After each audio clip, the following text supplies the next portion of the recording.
Welcome to my channel study ரெடிமா. இன்றைக்கி நம்ம வந்து பிரவேசிகா தமிழ் தென்றல் செய்யுள் அண்டு உரைநூல் பகுதியில் 4வதாக இருக்கக்கூடிய தாயுமானவர் பாடல்கள் அப்படிங்கிறத பற்றி பார்க்க போகிறோம். அதில் பராபர கன்னி அப்படின்னு கொடுத்துருக்காங்க. அந்த கன்னினா என்னென்னா 2 அடிகளாக பாடப்படுற பாடல்கள் தொகுப்பு தான் பராபர கன்னி அப்படின்னு சொல்லுவோம். ஓகேம்மா? ஸோ இதில் வந்து நம்ம வந்து இங்கே பாடல் பொருள் ஒவ்வொன்றுத்துக்கும் கொடுத்துருக்காங்கம்மா. அதில் கைட்லேயே இருக்குது, நீங்கள் அதை பார்த்துக்கோங்க. நான் இங்கே காமிக்கிறேன், உங்களுக்கு தேவைன்னா நீங்கள் ஸ்க்ரீன்ஷாட் பண்ணி கூட நீங்கள் படிச்சுக்கோங்க.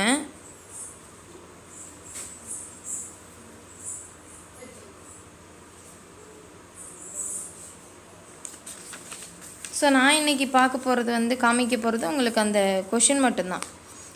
தாயுமானவர் பற்றி குறிப்புரைக அப்படின்னு கொடுத்துருக்காங்கம்மா. வேதாரண்யம் என்னும் ஊர் திருமறைக்காடு என்றும் அழைக்கப்படுகிறது. இங்கு கேடிலியப்ப பிள்ளை என்பவர் வாழ்ந்து வந்தார். கெஜவல்லி என்பது அவரது மனைவியின் பெயர். இவர்களுக்கு நீண்ட நாள் குழந்தை இல்லாமல் இருந்தது. இவர்களுக்கு திருச்சிராப்பள்ளியில் எழுந்தருளியிருக்கும் தாயுமானவர் பெருமான் அருளால் ஒரு ஆண் குழந்தை பிறந்தது.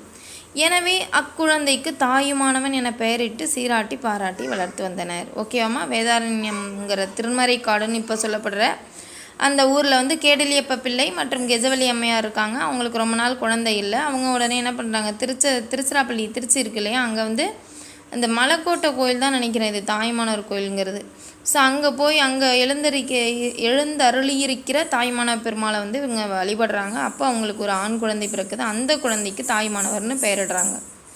கேடிலியப்பர் திருச்சிராப்பள்ளியை தலைநகரமாக கொண்டு ஆண்டு வந்த நாயக்க மன்னரிடம் கணக்கு பிள்ளையாக வேலை செய்து வந்தார். ஸோ இந்த தாய்மானவருடைய அப்பா அங்கே திருச்சியை தலைநகரமாக கொண்டு ஆண்டு வந்த நாயக்க மன்னர், அவர்கிட்ட அக்கௌண்டராக இருக்கார், கணக்கு பிள்ளை. தந்தைக்கு பிறகு தாய்மானவரும் அதே வேலையை செய்து வந்தார். ஸோ அவங்க அப்பா காலத்துக்கு அப்புறம் இவரும் தாய்மானவர் அதே செய்கிறாரு. ஒரு முறை தாயுமானவர் மௌனகுருவை சந்தித்தார். மௌனகுரு அப்படின்னு சொல்லுவாங்க, அவரை வந்து சந்திக்கிறாரு. மௌனகுரு தாயுமானவரிடம் பண்பட்ட மனநிலை கண்டு தீட்சை அளித்தார். அதாவது இவர்கிட்ட இருக்கிற அந்த பண்பட்ட மனநிலை இதை பார்த்து இவருக்கு தீட்சை கொடுக்குறாரு. அதாவது இவரையும் ஒரு சாமியார் மாதிரி ஒரு கொண்டு வர நிலைன்னு நினைக்கிறோமா. தாயாரின் விருப்பத்தினால் தாயுமானவர் மட்டுவார் குழலி என்னும் பெண்ணை மணந்து கொண்டார். ஸோ அவங்க அம்மாவுடைய விருப்பத்திற்காக மட்டுவார் குழலிங்கிற பெண்ணை இவர் வந்து தாயுமானவர் வந்து கல்யாணம் பண்ணிக்கிறார். சிறிது காலம் கழித்து தாயும் மனைவியும் இறந்து விட்டனர். ஸோ 2 பேரும் இறந்து போனதுக்கப்புறம் அதன் பிறகு தாயுமானவர் மௌனகுருவிடம் ஞானோபதேசம் பெற்று துறவு பூண்டார். அதுக்கப்புறம் இவர் வந்து ஞான உபதேசம் பெற்று துறவு வாழ்க்கையை மேற்கொள்கிறாரு. பல திருத்தலங்களுக்கும் சென்று வழிபட்டார். ஒரு முறை ராமேஸ்வரத்தில் பல வருடங்கள் மழை பெய்யாமல் மக்கள் வருந்தினர். அப்போது தாயுமானவர் இறைவனை வேண்டி பாடினார். மழை பொழிந்தது, மக்கள் மகிழ்ந்தனர். புரியுதாம்மா? தாயுமானவர் பாடல்கள் தமிழ் வேதம் என்று அறிஞர்கள் கூறுவர். ஆமாம், தமிழ் வேதம் அப்படின்னு சொல்கிறது யாருன்னா எந்த பாடல்கள்னா தாய்மானவர் அவர்களின் பாடல் திரட்டை தான் நம்ம தமிழ் வேதம்னு சொல்லுவோம். இவரது பாடல்கள் பொருளும் ஓசையும் பெற்று மிளிர்வதாக கற்றவர் கூறுவர். ஓகேம்மா? மீனிங்ஸாகவும் ரொம்ப ஓசை நயமாகவும் இருக்கும் அப்படின்னு சொல்கிறாங்க. இவரது காலம் 17ஆம் நூற்றாண்டு. இவ்வளவு தான் இவரை பற்றி. அப்போ நம்ம இதுக்கு டாபிக் கொடுத்து எழுதணும் இல்லையா, தலைப்பு கொடுத்து. ஸோ முன்னுரை அதில் போட்டு இவங்க அம்மா அப்பா அதை மாதிரி சொல்லலாம்.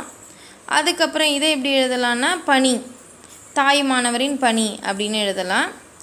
அதுக்கப்புறம் துறவு வாழ்க்கை அப்படின்னு போட்டு முடிவுரை அப்படின்னு சொல்லிட்டு எதுலேருந்து எழுதலான்னு கேட்டிங்கன்னா இதுலேருந்து தாயுமானவர் பாடல்களை தமிழ் வேதம் அந்த மாதிரி அதை வந்து முடிவுரைன்னு போட்டு ஒரு 4 பாயிண்ட், அதான் 4 டாபிக்ஸில் நீங்கள் எழுதலாம். ஓகேம்மா?